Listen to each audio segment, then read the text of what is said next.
First, welcome to the CompanyCam webinar, January 17th, 2024. Super excited that we are joined by Adam Sand, the creator, founder, mastermind behind Roofing Business Partner. Adam, how are you? I'm doing awesome, man. I actually flew home to Canada to get to go take my new baby to see my mom because she can't travel. And when I got here, it was minus 70 degrees Fahrenheit. So this polar vortex that the rest of you are complaining about is from us. We Hi. had enough we had enough cold up here, so we had to export some. You guys got a good rate. Yeah, I was gonna say I feel bad for complaining about anything temperature wise here in Omaha now Yeah, that you've told me that temperature. So no problem. that's that's awesome. So we'll get started here. We'll remind everybody that we are recording this. So first and foremost, if you do miss it or you come in late and you missed a section, we'll have it up on YouTube later so you can catch it. We do encourage people to participate in the chat.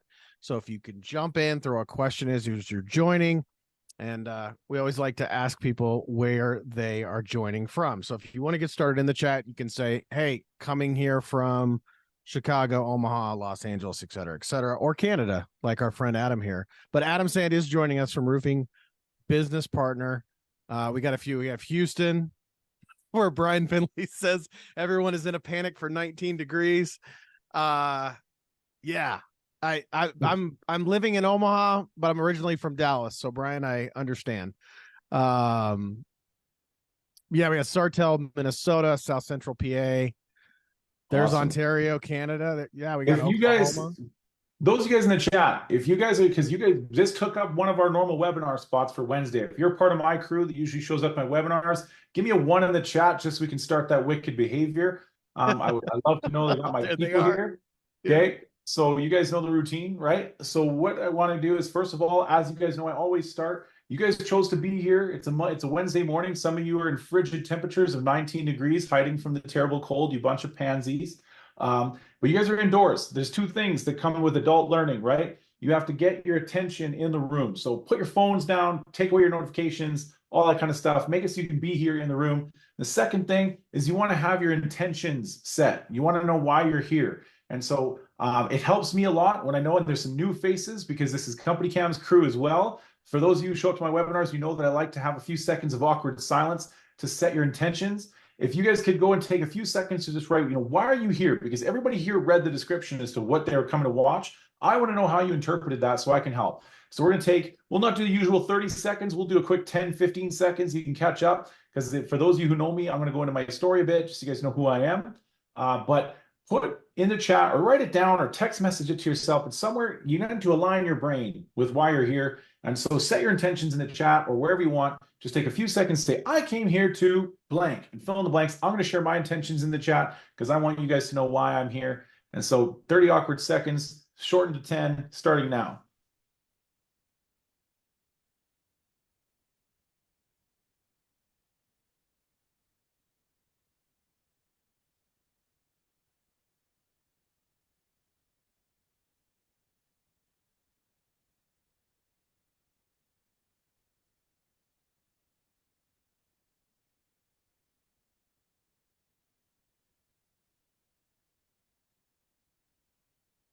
All right. So my intention is to deliver. Holy shit, you guys are messaging so fast, I lost it. My intention is to deliver CompanyCam a wicked piece of content and help the people with their goals through their business through answering questions that CompanyCam has given me.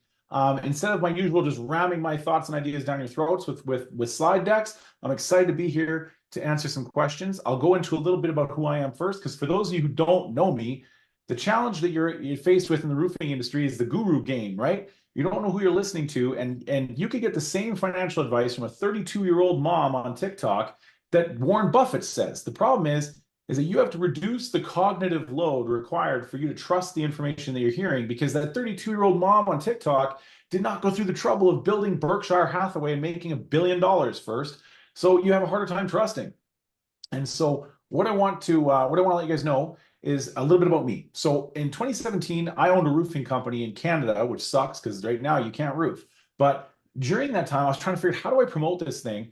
And so back in 2016, I was like, how do I do Facebook ads? And it's not like it is today. Back then, like today, you could throw a shingle off a roof and hit 5 guys in the head who say they do Facebook ads for roofers. Back then, I could not find help. I couldn't find a person who taught it. I couldn't find a person who did it for home services, for construction, even local business. It was just all like dog toys and fitness programs.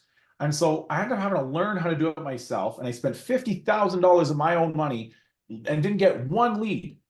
And I didn't have anybody to blame but myself. But then we figured it out. And it's some evolutions in Facebook happened to allow for that. But what happened was that we started talking about the results we were getting. And back then it was like woman runs $1,000 worth of ads and sells $7,000 of dog toys, or guy runs $500 worth of ads and makes $2,000 on personal training, online.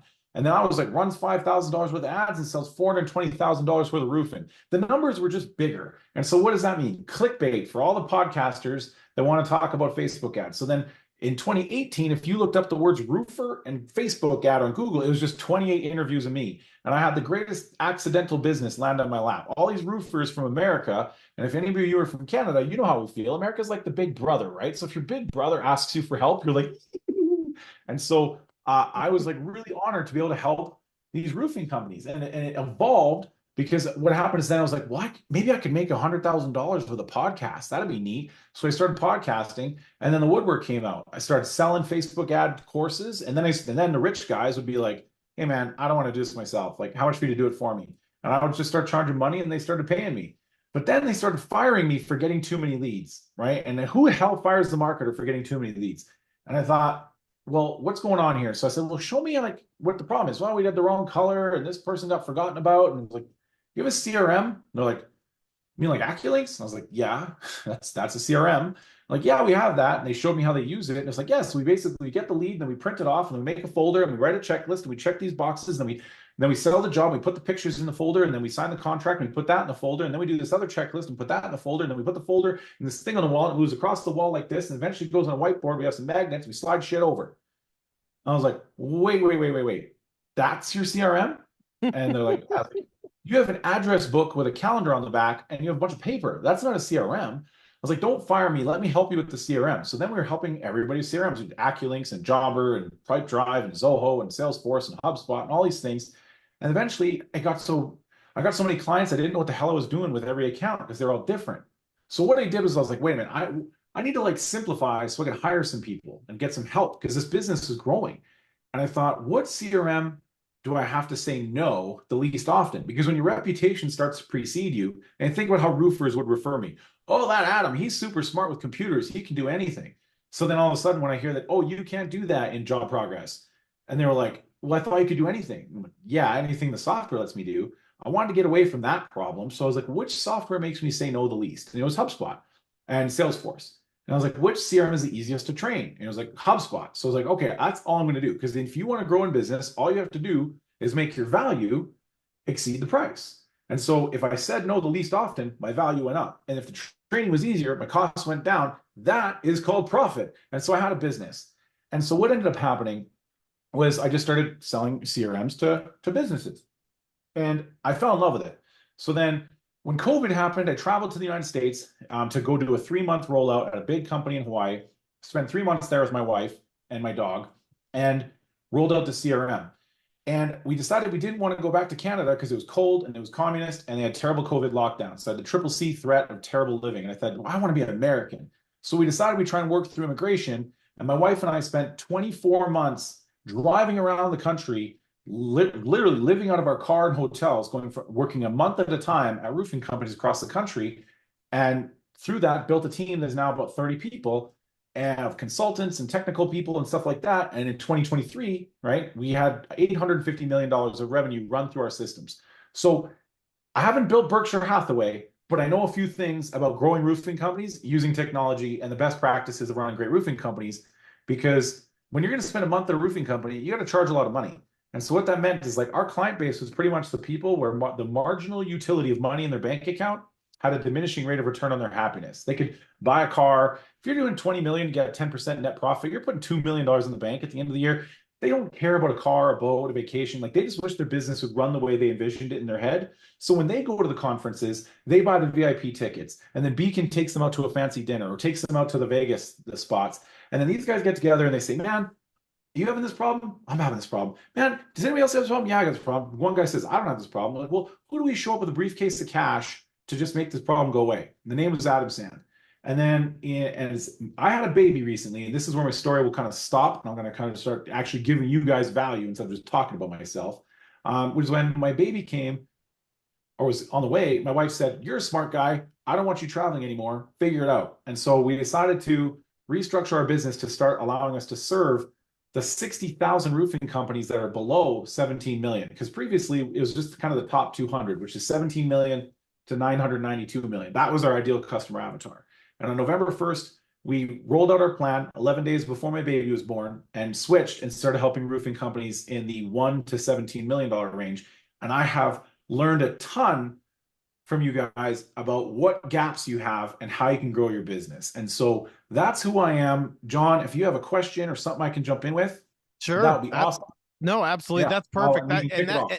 And that's what I wanted to know. I think it's important before we get started to kind of have set the setting of, how this all came to be. And each time we have a guest, I think it's important to know how the business that we're talking about is created and the point and the feeling behind it before we get to the questions. So let's talk about where we are right now, this time of year. We're in January, we're in winter, we're in real winter where we're at. But that is also, we see it all the time on CompanyCam side in terms of like people asking questions about, oh, well, I'm looking at software for the year ahead, or I'm looking for this for the year ahead. I'm in a planning season right now. I'm in this season right now. What would you say winter planning, preparing for the new year, as we're sitting right now, from a budgeting and planning standpoint, what's Adam Sand's tips on revenue planning and budget planning? And what are you doing right now if you're running a business, not just roofing, but any business? If you're a contractor, you're in the trades, you're a professional, and you're looking ahead to 2024, what are you planning right now? All right. So to help me answer this question, I need a quick little 10-second survey. There's break points in business. So like 0 to 3 million, you're figuring out what the hell you do. You're just figuring out, we sell this for this much to these people this often at this rate. From 3 to 8 million, you're figuring out who's going to help, right? You're doing role duplication, process creation, setting yourself up for core leadership. 8 to 15 million, that's where you're starting to automate systems and really starting to figure out how you're going to scale and grow the business with your leaders. And the amount of companies gets less and less and less. So just give me a 1 if you're 0 to 3, a 2 if you're 3 to 8, a 3 if you're 8 to 15, or a 4 if you're above 15.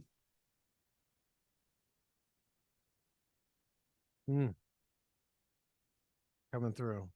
All right, we got a good mix, mostly ones. Okay. Yeah. So the first thing you have to do is know which breakpoint you're in, because you know which problems you need to solve, right? And so if it's 0 to 3, you got to figure out what you do, right? What do you sell? Who do you sell it to?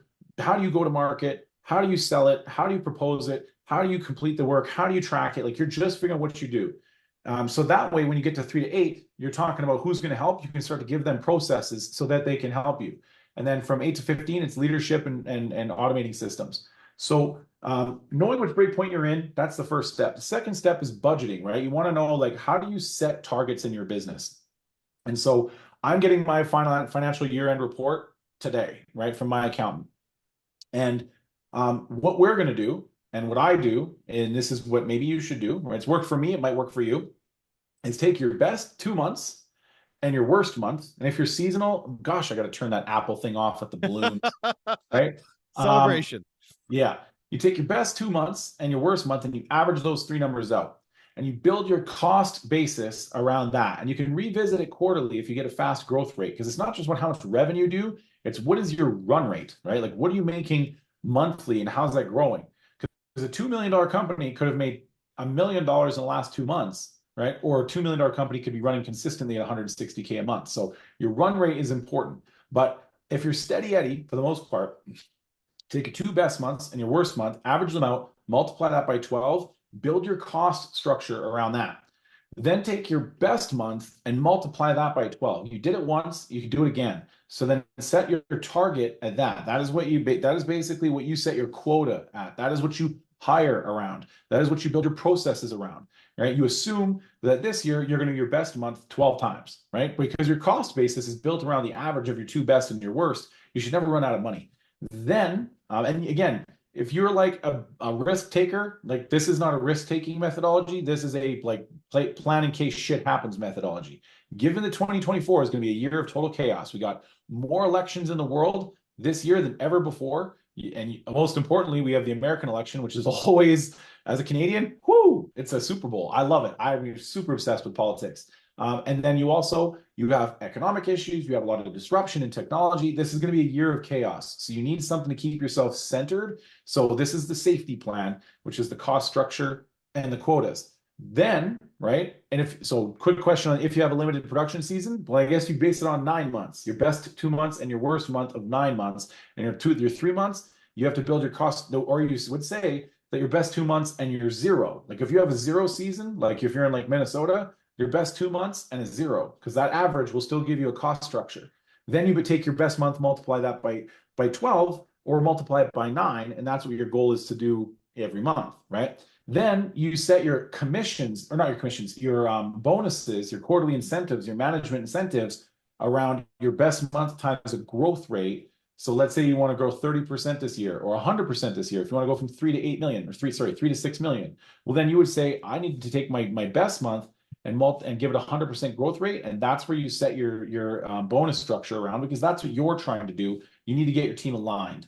So for me, that's how you would look at it from that business. Now that might mean opening up new revenue channels, right? Doing siding, doing gutters, cross-selling services. Now, again, if you're from 0 to 3, you should probably just figure out what you do. And I would give you the advice that from 0 to 3, you're not doing roofing, siding, windows, gutters, basements, fences, and decks, right? You're doing roofing or siding or windows or bathrooms or basements or paving driveways, right? Get good at something first, right? 3 to 8, you can start talking about cross-selling of multiple services, because you got to figure out what you do well first so you can build your cost structure around that, because it's hard to get product market fit 5 times in a row at the same time and be good at it if you're not a seasoned CEO. And so you might be talking about new revenue channels, and that you're going to go open up a new market, right? You're in a 300,000 house market, go open up a satellite office in a 75,000 house market, right? Because then you can put 2 outside sales and 2 site supervisors over there, run your inside sales, production management, accounting, and operations out of your main office. So just knowing how to get to your goal is a hard part, but that can be the challenge of a room. And so just to get another survey on the room, there's 2 places you can be sitting as an entrepreneur, and both are daunting. One's worse than the other. So give me a 1 in the chat. Don't answer until I'm done. Give me a 1 in the chat if you see like 2, 10, 60 things that you need to do and you just don't know which one to do. Give me a 2 in the chat if you just don't know what to do. You're just sitting there, you just don't know what to do. Like you're not sure what to do next. So 1, if you've got so many things to do and just don't know what to pick. 2, if you got a bunch or you just have no idea what to do. Okay, 1 and 2. It's hard to be both. It's like being half pregnant and also dead. But all right, so mostly 1s. Okay, and this is good that most of you are sitting in a place where you just have a lot of things to do and you don't know which to do. So the consulting methodology that I've trained to my teams, like we have consultants here, people who are better than me, people with business degrees and went to fancy schools, right? They just don't know this industry. And we also have to like take this fancy degree they got and like simplify it, right? So we can actually go to work. And so the consulting methodology that we use to help customers, and you could do for yourself, is to just embrace this thinking. So if you want to run from point A to point B as fast as you can, you could do a couple things, right? You might not know what to do. You could run as fast, like you could try and improve your running gait, right? That would be a process, right? You could try and get better shoes, right? That's a better system, right? And you could also go to training, right? You could try and improve your skills, and that would be like training and coaching, right? So you could focus on like running 100-meter sprints and then 200-meter sprints and then 50-meter sprints and then doing a mile-long race and try and get a good understanding of how your body works, right? And that's like data, right? So you could try and pick of those things. But if you have a rubber band holding your ankles together, That's the thing that you need to fix first. That's a constraint, right? And so we operate first on the theory of constraints. Remove constraints first, right? This is like the one thing from Gary Halper. What is the one thing I can do right now, such that by doing so, it'll make everything else either irrelevant or easier. And so constraints first. Then you want to be collecting data so that you can say what is working. And you as business owners, especially now that I've been talking to guys under 15 million, you guys love to do this backwards, okay? But let's talk about doing the right direction. Take what's working and do more of it. If dope marketing is working, do more of it. If putting the CompanyCam projects page, like the little link that shows all your different showcase projects, if that's working, do it every time. Like do it on every single job. Every single job gets a showcase, right? But find what's working and do more of it. If you're doing dope marketing and you're sending out postcards, you're sending out 5,000 a month, send out 10,000 a month. And if you double your output, well then do it 20,000 until you reach that asymptote, that point where the curve starts to flatten out. Once you find the things that are working, doing more of it is no longer effective, then just do it better. Maybe it's a different offer, a different size postcard. Maybe you need to do better targeting. Get the data on which zip codes. We did a study on a company in Charleston, South Carolina, and we found that we basically took all their data and said, which zip code, break it down by zip code, only jobs that we've done more than 10 jobs in that zip code, show us the average revenue per square and the average amount of sales touches that are required to sell. Now, your CRM has to have the data. Lots of CRMs can do it. The tool doesn't matter. It's the process that you use the tool in and the adoption of your people using the tool. But you need the data. And then we noticed that we had jobs that we did a ton of jobs, and it took like 120 sales touches between emails and tasks and phones and notes, right, to get $550 revenue per square. And then we had another zip code that was taking 65 touches, and they were getting $720 per square. Well, where do you think we should be sending postcards to? That's doing it better. Once and eventually doing it better, you start to run out of ideas. Then you do something new. Now, what you like to do is do new, more, new, then finally think of better, right? It's not the shiny ball syndrome, right? It's more, better, new. And when you're looking at new things, look at it through the lens of what is easy to do and going to have a big impact. And when we're talking about impact, I mean, get more customers, make them worth more, or de-risk the business so that this would happen in perpetuity forever, right? So big impact in regards to more customers, make them worth more, either in top line revenue or profit, or reduce risk so the business can do this forever. Then look at things that are hard to do that have a big impact. Then look at things that are easy to do that have a little impact. If you get to the point where you're looking at hard to do and very little impact, you've probably got another constraint to go back, and you cycle that over and over and over and over. And it helps if you can have people that can tell you the operational frameworks that tend to have a high degree of success. But if you just do the research and do the work, you will get success. So that's what I will be doing in January. Adam, we had a question in the chat. Andy Olson asked, if you have a limited production season when you're doing the multiplication you're talking about, do you multiply your best month by the production months available to you? Yes. Yes. Yeah. Got it. Let's talk about, we started to get into automation and stuff like that. Let's say that you are looking at it, your business, and let's say you're at a variety of different levels or depending on where you are, but you're like, okay, I know I need to automate some of this. I know I can't do this all manually, or as you said, with a bunch of paper. I know I need to do this in a way that makes technological sense, but how do you like go through your business and go, what should I automate for? Like, what do I tackle first versus what is less important to automate in the beginning? If you truly are looking at it going, oh my gosh, I'm behind, I need to catch up. 2024 is the year I need to start automating portions of my business.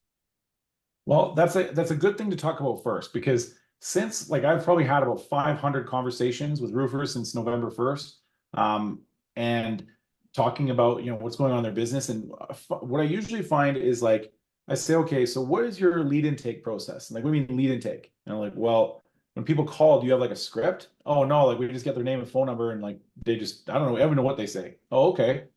Once you get a lead, what is your how many steps are there to your inspection process? Well, they're supposed to take 30 pictures. Okay, but do they have a process? Yeah, not really. Okay, what about when you present? Do you have a script to your presentation? Do you have a clarify, label, overview, past pain, sell the vacation? There's all these frameworks: closer, band, medic. There's lots of different frameworks for sales. Do you have any of that? No. So when you guys do sell a job, because they got lucky, I guess. When they sell the job, do you have like, how does your job handoff look? And they're like, well, we like tell them put notes in the CRM. Okay. How does that work out? Oh man, it's a pain in the ass. The production managers always hate the sales guys. I don't know why. Production managers hates my salespeople. Oh, okay. And then like, do you have a plan? Like, how does your billing work? Oh, we're always chasing people for money. Oh, okay. So what's your plan for your business this year? We're gonna try and figure out marketing. And I'm like, you have a shit product. Like, like fix the business. Like, if you have a guy, if you make bad sandwiches, don't try and market your sandwiches. Make a better sandwich. Like, Yeah. if you Right. focus on product, you don't have to focus on sales and marketing that much, right? It's like that's why like that's why people get like The Rock to put his name on a vodka or tequila bottle because it's just his brand is what sells it. So build a brand of excellence. So knowing how you want to do that, how do you fix your product, right? Like the part of that is your tech stack. And so, the biggest gaps that I see missing in tech stacks is that it's actually that they have disparate systems. So they have multiple sources of truth, and they want to automate the wrong things first. Like you don't know to like be on a fraction of all doubt or whatever it is um, that you know that by sending this text message 2 days after and sending this email 3 days after, that results in a sale. You don't know the messaging, you don't know the hook, and not every customer needs to hear the same thing. Like you don't know your ideal customer avatar, you don't have your customers segmented to know what types of customers they are. So simply just automating a text message that essentially boils down to, do you have the money yet? Do you have the money yet? Want to give me the money yet? Are you going to give me the money yet? Have you made a decision yet? Don't hesitate to call if you have any questions or concerns, right? Like that shit is not what you need to automate first. What you need to automate is reducing the unit costs of processing a unit of business, like reducing the friction that it takes for people to do their job. Like our mission statement at RBP is to make work more rewarding through engineering better customer experiences. I know what you want as the owner. You want a boat, you want a nicer car, you want to go on vacation, you want to build a legacy, you want to make lots of money, that kind of stuff. To do that, you have to make the work your people do more rewarding and engineer a better customer experience that you can duplicate at scale as you grow without like losing it as you grow. Because it's not like it used to be when we were family owned. Walmart is family owned. Family owned does not mean good or bad. It's just a word. But if you focus on that, you're going to win. So like, what does that translate into? So for example, when you go into your CRM and then then you have to go create a CompanyCam, and then you have to go and create a Sumo quote, and then you have to link the Sumo quote to the CompanyCam, and then when you sell when you sell the Sumo quote, you have to go back into your CRM and move the deal from quote given to job sold. Like that is the automation you should be focusing on, and then driving towards a single source of truth where one place is the accurate place at all times. So you're not saying like, well, the note, and like, God damn it, stop with the rogue spreadsheets. Like, if the shit does not work in your CRM, talk to the CRM people and get it fixed. If you have one spreadsheet, that's one spreadsheet too many.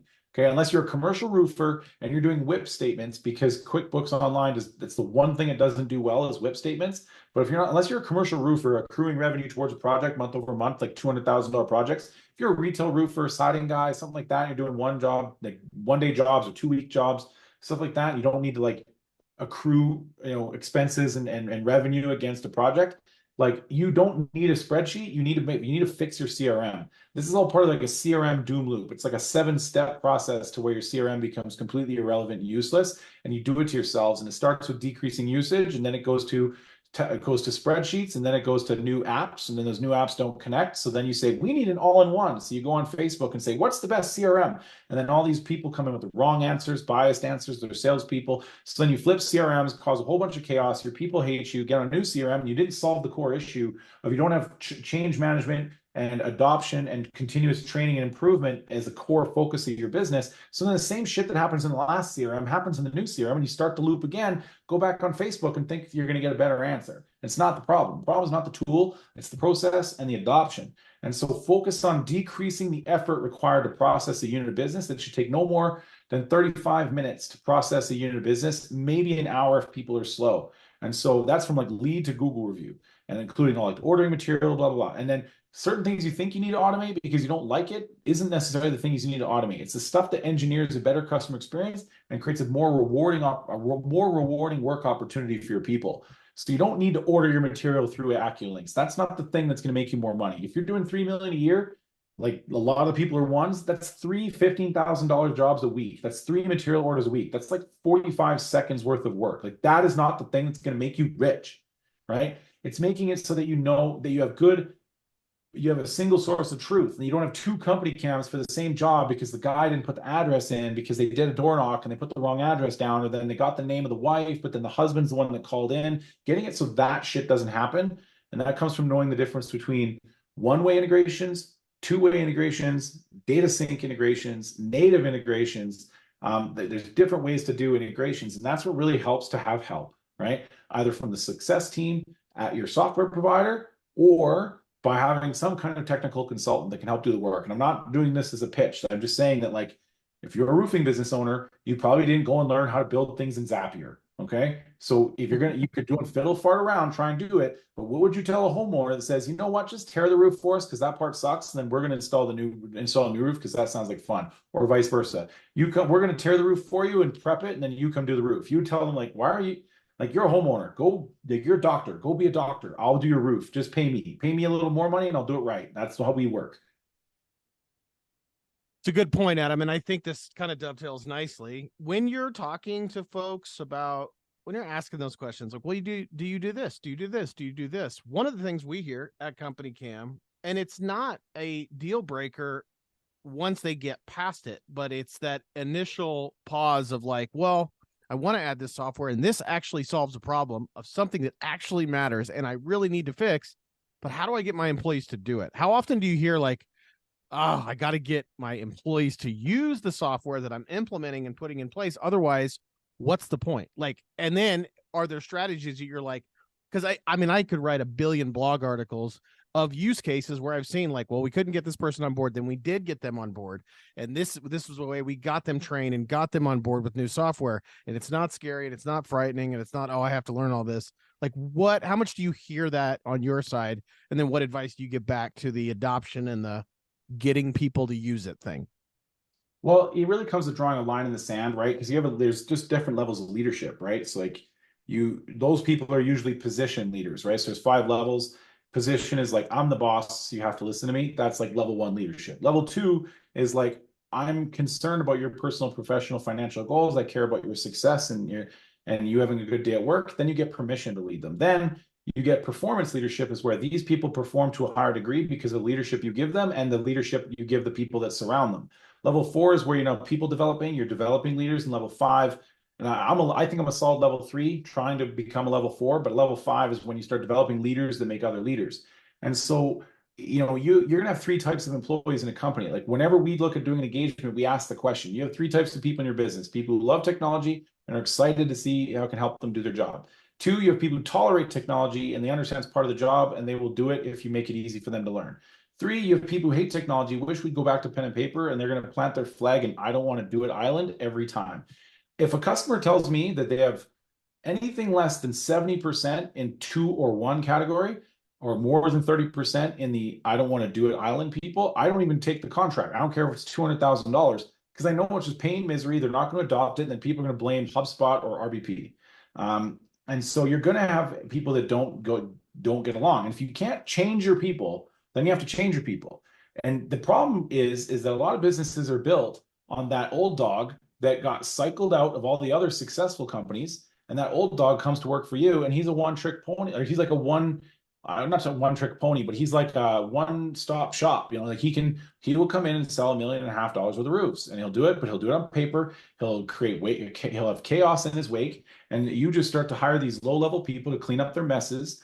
And you build your business around 1 or 2 of these people, and that's how you get to $4 million. And then you're terrified at the thought of losing that person because you recognize they have your business by the balls. And oh, by the way, you're paying them way too much commission too. So you don't even have the money to invest in problems. And you have to kind of draw a line in the sand for yourself as a leader and recognize that if you are held hostage by the people who work for you in your business, you don't have a business, right? And you need to make it so your business would succeed. Like McDonald's is like the story that everybody mentions, because they built a multi-billion-dollar company around teenagers that don't even want to work, right? And so I'm not saying you need to get that good, but you need to get closer. And so change management is really what we did, especially when we were working with those 17 to $130 million companies that kind of made up our ideal customer avatar. those companies, I would have to fly somewhere and go have 50 doe-eyed salespeople look at me in the face. And I'm coming in to change their commission, changing their position, changing their job roles, changing the tech that they're using, changing everything. And a lot of times, business owners, you guys go to these conferences and get all these bright ideas, and then come home and you're going to start a podcast, you're going to start doing video, you're getting Sales Rabbit, you're starting to use Real Voice, you're changing the CRM, you're going to start doing Matt Danskin's restoration referral program, you're going to do it all at once, and then you wonder why everybody in your company hates you, right? Or doesn't listen. You go, yeah, I know, he gets these ideas every time he comes back from RoofCon. You just kind of ride it out. 2 months, he'll give up, So change management is something that has to be intentional. And I would say that the way you get change management is we have a process that we use, because again, we have to do it as outsiders. So we don't have the trust. We didn't do anybody here any favors, right? We are being imposed upon.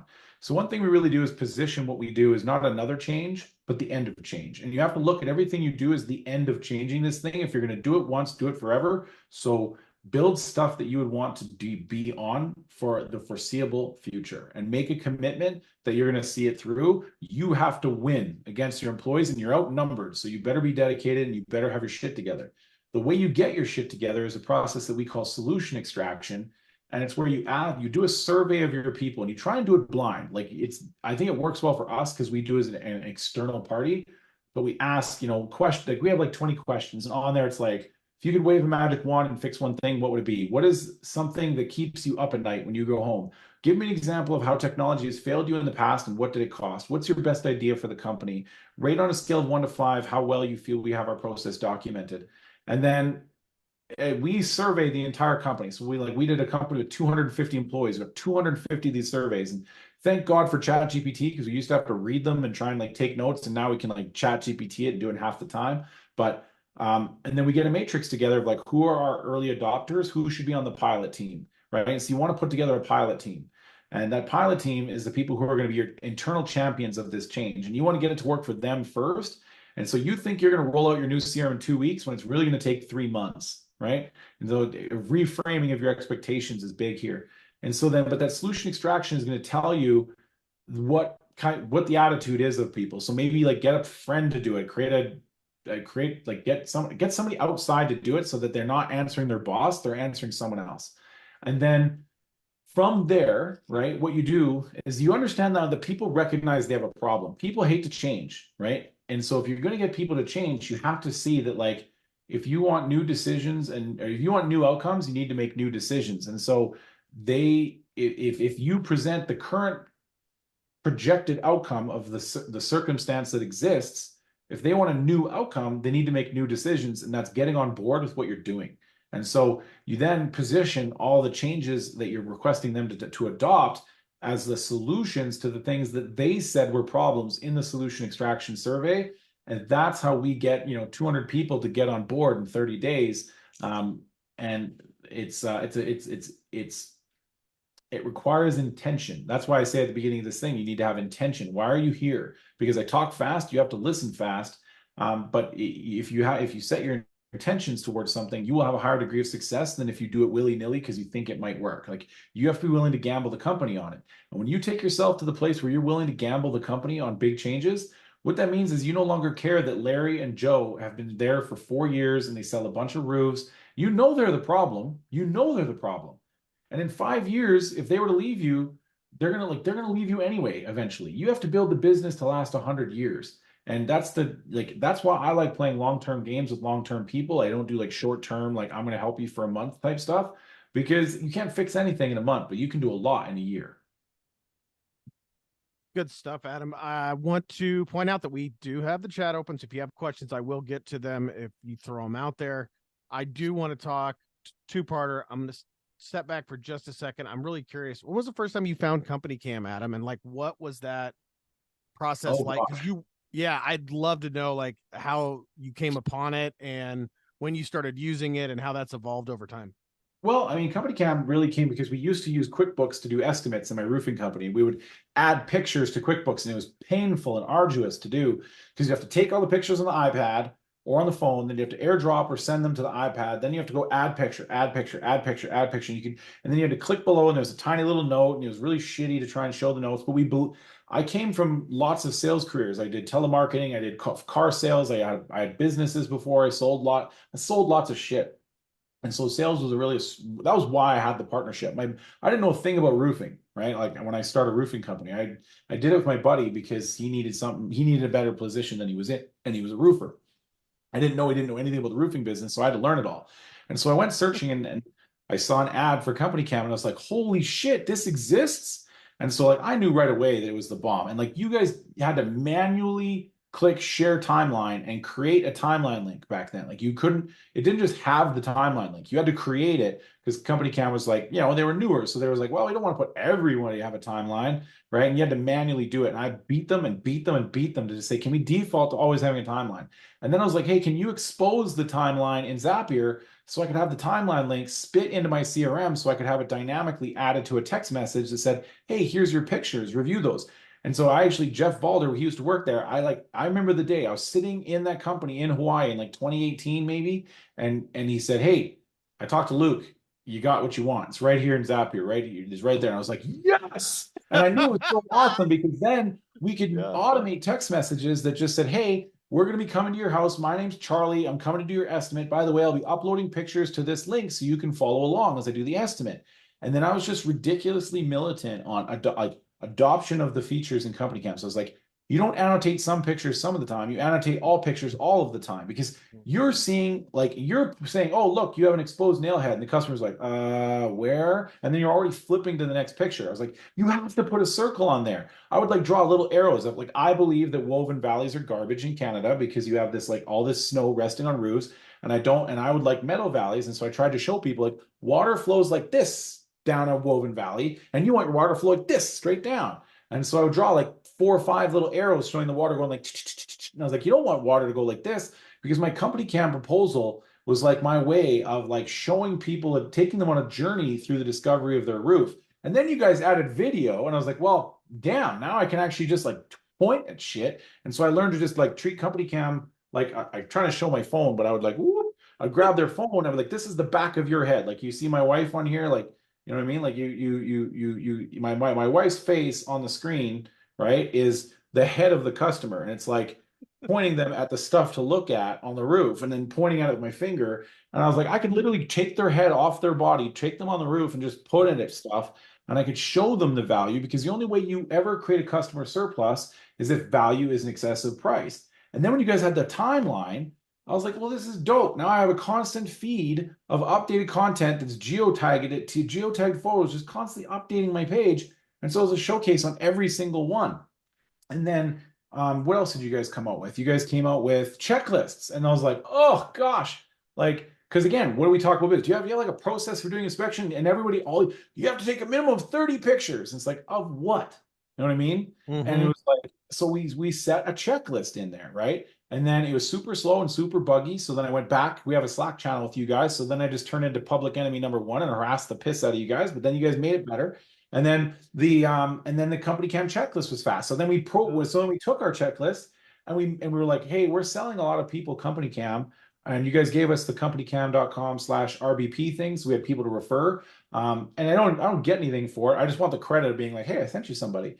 But we started sending people there, and it's hey, everybody wants our checklist. And so then you guys came out with the ability for us to have our checklists in there. Yeah. So then we can share our checklist for free, which was such a game changer for us because it made it so much faster than us flying to a company. Okay, give me your phone, add button, add button, add button, add button, add button. And now it's just bloop, and it instantly goes in. Super cool. And then you guys came out with the double camera thing, which I used to do a ton of on Facebook. Video walkthrough, yeah.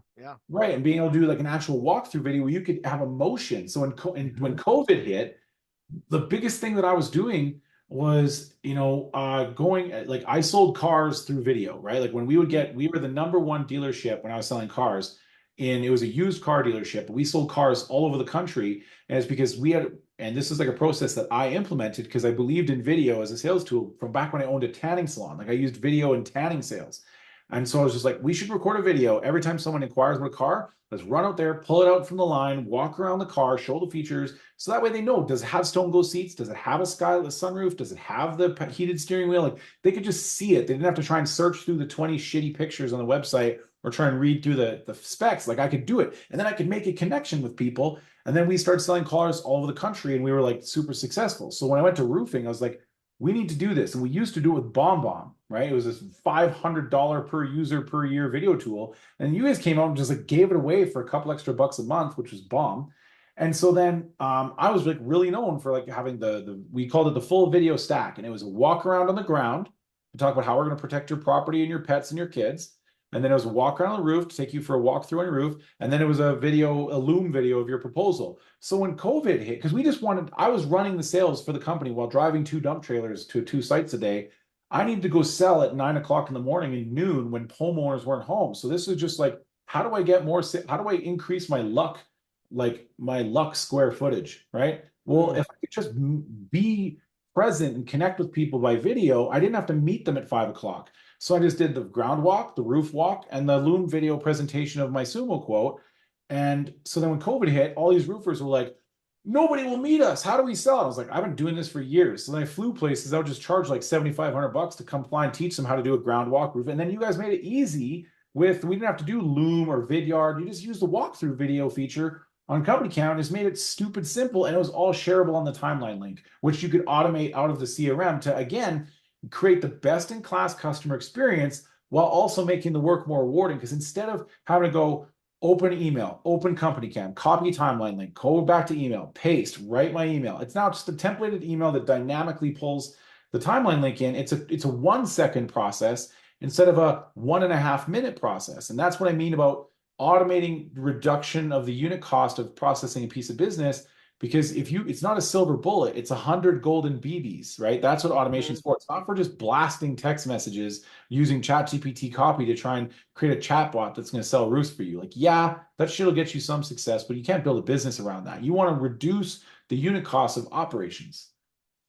Let's finish with this today because it's, I think this is a big deal. We've talked about auditing and looking at the tech stack, but how would you go about like jumping in and saying, I'm going to audit what we do from a marketing standpoint, like our website, our Google listing, like how our customers can reach us, how we're reaching them, how we're creating leads, how we're creating the opportunity for leads.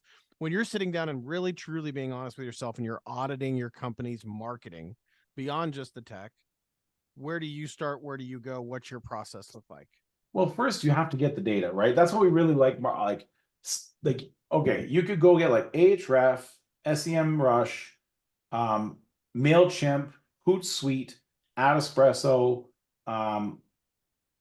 WordStream, ClickCease, all these like marketing tech tools and try and get them all plugging together. Or you can make sure your agency has them. Or you can get like HubSpot Marketing Hub, which is like all of it in one. The tool does not matter as much as the process, and the process does not matter as much as adoption. But by hook, by crook, by do it yourself, you have to get the data. And then you have to work your way back. You have to work your way back through what works in marketing because you have impressions first, right? You get the impressions count from the billboard company. Dope Marketing will tell you how many postcards they sent. Google will tell me how many times my ads was shown. Facebook will show me how many times my video showed in the newsfeed. You start with impressions. How many times did people see my stuff, right? Then you want to measure the thumb stoppability. Like how often did people stop and look at my stuff, right? Like, sure, 10,000 cars drove past my billboard. But again, thinking through the lens of more, better, new, you can do more billboards, but if that stops working, well, then you have to do it better. Like, does this billboard face the right side of the street? Does this Facebook ad start with, hi, it's Joe from Joe's Roofing? Or is it like, do you have ice dams on your roof, right? Like declare a problem, present a solution, elaborate, clarify the solution, right? Like a proper structure, right? If your Google ads are not getting click through, right? So then you want to look at impressions to click through. How much do people engage with my stuff, right? And then you look at click through, how many times they go there. This is something that I think is like the craziest thing that roofing companies and business owners in general just accept as like a foregone conclusion. Because then you get your click through. So let's say you show your ad to 100 people, 5 people click on it, you get a 5% click through, right? So now you get these, so you do multiply that out by 100,000 impressions, you get 5,000 visits to your website, you get 102 leads. And then your marketing agency says, yeah, it's pretty standard, like 1 to 3% conversion rate. And I go, bullshit. I'll tell you something that $45 million companies are doing that the 10 or $5 million companies aren't. They're doing conversion rate optimization. They're doing everything they can because if you have 100 wallets, like think about it, like you are a roofing company, okay? You are not BuzzFeed. 97 people did not come to your website to see what's going on at the roofing company. Like like you are not interesting. Yeah. Okay. Like, this is an unsexy business. Everybody who bought a roof would have rather bought a boat. That's like one of my things I've said for years, and it's been ripped off and stolen, but I love it because everybody understands now that you are not a sexy business, which means that everybody who came to your website was a potential customer. 3% click-through rate is not just the accepted norm. It's the accepted norm amongst marketing agencies who are in the business of selling you an account manager who puts 30 minutes into your account per week, and then the squeaky wheels get the grease from the technical experts that are doing the SEO and the SEM, the pay-per-click, and all the monitoring and managing of your account. That's where it's the common answer. But when you're talking about a $45 million company, they're trying to get as close to pushing a button, running an ad, getting a customer, right? And so they're getting conversion rates of 10, 12, 15%. So you want to triple your effectiveness, do conversion rate optimization. And the second thing that I would say is that customers more and more and more have less and less and less attention span. So there's two things that you should absolutely look at investing in. One is Roofle, right? Roofle is just the ability to get warmer leads. Now that doesn't mean bury it somewhere deep in your site. It means put it front and center and advertise it, right? Because that's going to be super, super helpful. You want to you want to get marketing technology that satisfies the current way the customers buy and have ways for customers to self-serve. And what that means is you want to have the ability to engage and chat on your website. And I don't mean hire some people from the Philippines and have them answer with some pretty girl that doesn't work for you wearing a headset on the chat. I mean, actually have your people manning the chat at all times. And like we're working on a service at RVP called Night Shift because 60% of your traffic, if you look at your traffic, is coming after hours. And yet nobody's manning the website after hours. It's like having a shoe store open at 5 o'clock. Everybody walks through there. During the day, you accept that 100 people walked in the shoe store and only 3 people picked up a shoe and were even interested in buying it. And you just accept that that's normal. And then at 5 o'clock, you have another 100 people walk through and you literally have no one at the store, right? And then they say, I want a shoe. And your answer is, we'll get back. You have an automated email that says, we'll get back to you tomorrow. And that just doesn't work.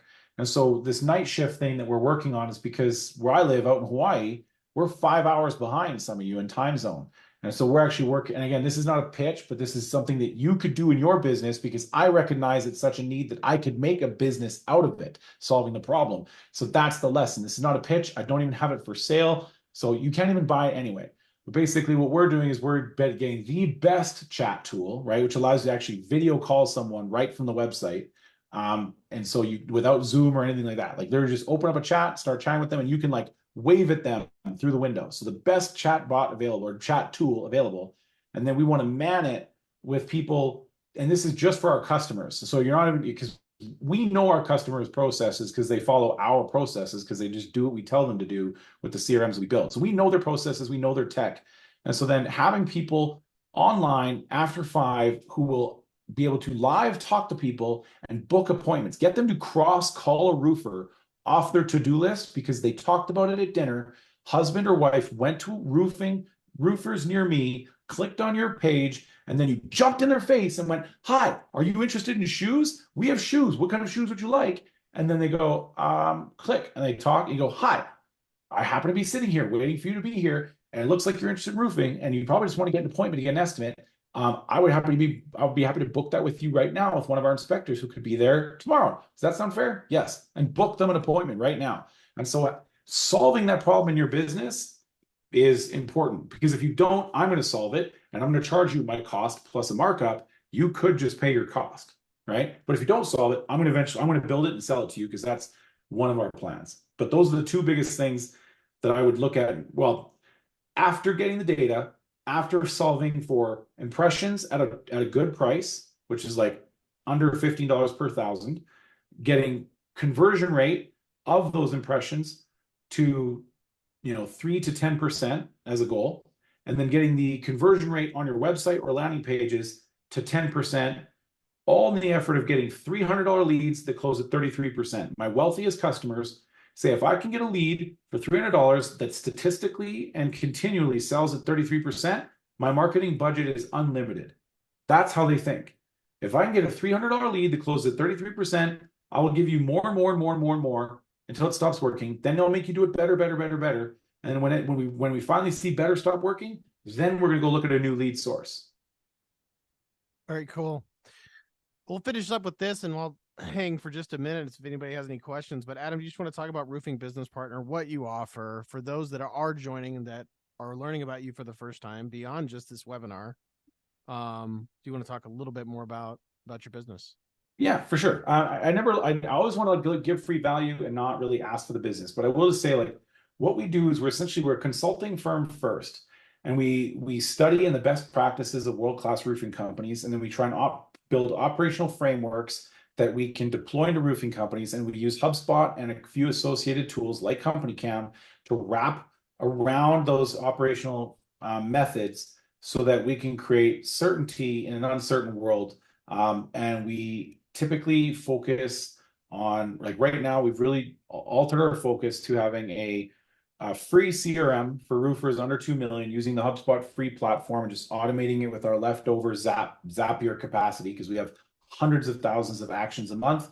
We get billed in groups of 100,000, so we have leftover Zapier actions that we don't use. It's like we're cutting boards every day for our customers. The sawdust that falls on the floor is our leftover Zap actions. We give that away and use that to automate the free free HubSpot, which doesn't allow automation. So we just use our account, automate it. That way there's just a free CRM that integrates with CompanyCam and Sumo Quote and all that. And we just give it away. It's 100% free because Sumo Quote's giving it to you for free, right? We try to just help people in the 0 to 2 million range, right? I want to give you level 1 and 2 problem solutions for free because I really like charging for level 3 and 4 problems. So let me just help you in that range. And then the level 3 and 4 problems, right? Those are the $3 to $8 million companies. And we basically have an offer that guarantees you go from a $3 million run rate average to an $8 million run rate average in a year, guaranteed your money back.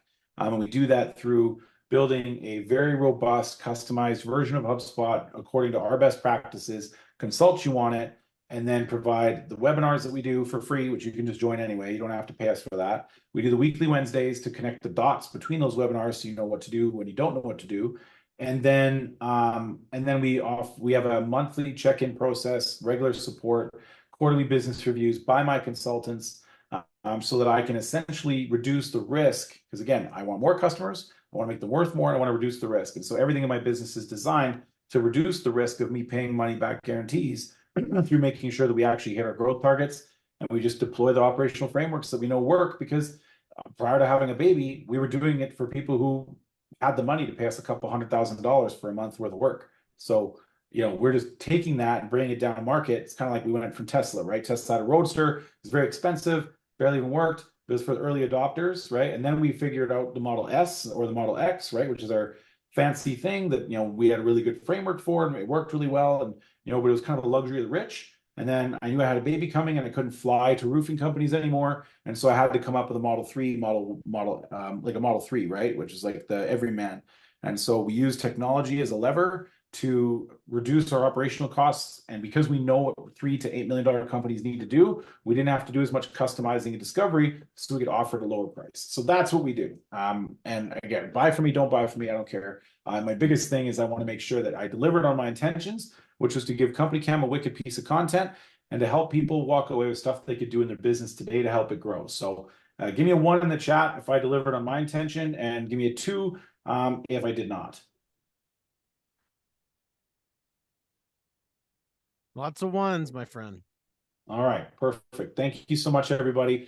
Really appreciate you giving me this this opportunity to meet and connect with some new people. And I hope everybody here to actually, again, because you guys learned some tools today, you guys learned some processes today, but nothing matters if you don't adopt it and go execute it in your business.